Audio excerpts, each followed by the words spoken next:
Action!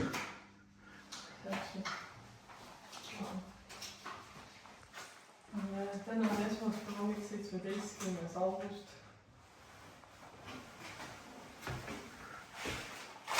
Marko on juba aasta võrra ära vanem. Bitch! Lähen jälle uuele objekti. Teeme asju, mida meie jaoks on täiesti ebaloogiline, aga mida pere eest tahtis, siis teeme.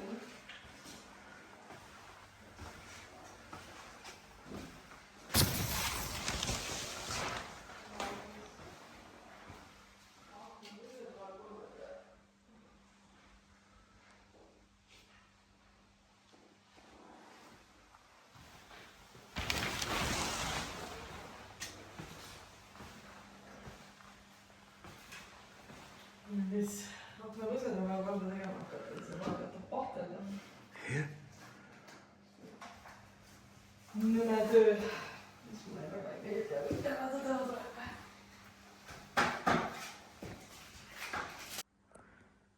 Ma nüüd siis teen siin neid aknapõskesi. Üks aknapõsk on valmis. Selleks on siis spetsiaalne selline õhukene kips, mille saab siis panna siia soone sisse.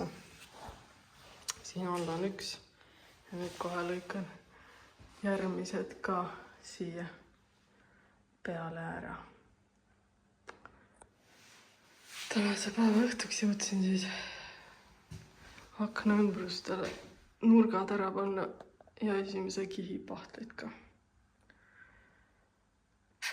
Võt. Täna me tegeleme siis pahteldamisega. Selle viiberkipsil on teistsugune pahtel. Tavakipsil on ikka nagu ikka see tavaline fin ja meedium, aga viiberkipsil paberi jaoks tuleb võtta algul teistsugune pahtel. Ma ei tea, mis selles pahtlis nii erilist on, ma pole sellest süvenenudki. Näete välja selline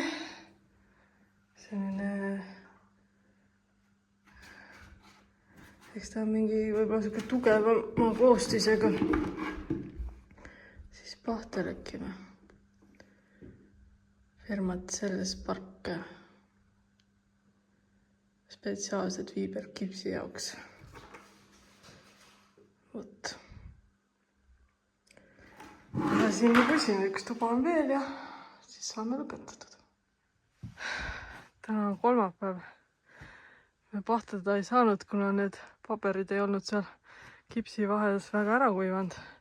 Siis Marko on lubanud ammu juba ühte seina natuke krohvida. Me tulime, panime siis esimese kihi peale ära. Et ta oli suht selline klatt, sile. Et ta võttis väga halvasti krohvi ligi.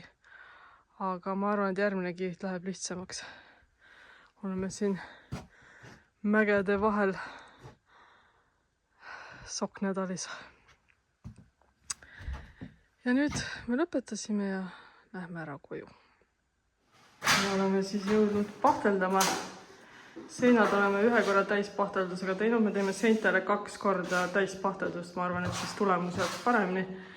Lakke ma praegust ainult vahed pahteldasid ja homme teen ka täispahtelduse sinna. Täispahteldusega on selles suhtes mugavam, et lõpplihvimisel on natukene kergem. Marko proovib ka nüüd harjutada pahtelda. Sina tõmbad. Aga vaikselt teeme. Kuidas saab vihma nagu voovarrest või ämbrist või ma ei tea kust kohast. Aga Marko teeb trenni seal väiksed. Nii et ei ole kehva ilma, on kehva riided. Ja me jõudnud siis reedesesse päeva ja paneme teist kihti täispahdeldust. Teeme seda siis rullmeetodil. Marko rullib ette ja mina tulen siis pahtlilabidaga järgi oma lemmik pahtlilabidaga. Seda pahtlilabidat ma soovitan siis, kui sa oled suhteliselt algaja, see on väga hea, mugav. Ja minu arust enamus maanreid kasutavad nüüd selles stiilis pahtlid labidelt. Aga niimoodi läheb suht ruttu ka, palju me siin oleme teinud tööd, 2 tundi või? 10 aastat oleme. Täna oleme siin kuskil 2 tundi, meil on juba enamus toast teha, ent see väike nurk on veel pahtli all. Nii et rullides läheb palju rutem see siin. Vaat nii. Ja peale 4 tundi paadeldamist ongi kõik teise kihi all. Laed, seinad, aknapõsed, kõik on pahteldatud. Nüüd jäävad kuivad nädalavahetuseks, esmaspäeval alustame lihvimisega ja lähme koju puhkama. Marko, tahab ka mõned head sõnad veel öelda? Ei midagi. Lõpuks ometi reede. Jah, seda küll. Okei, lähme koju.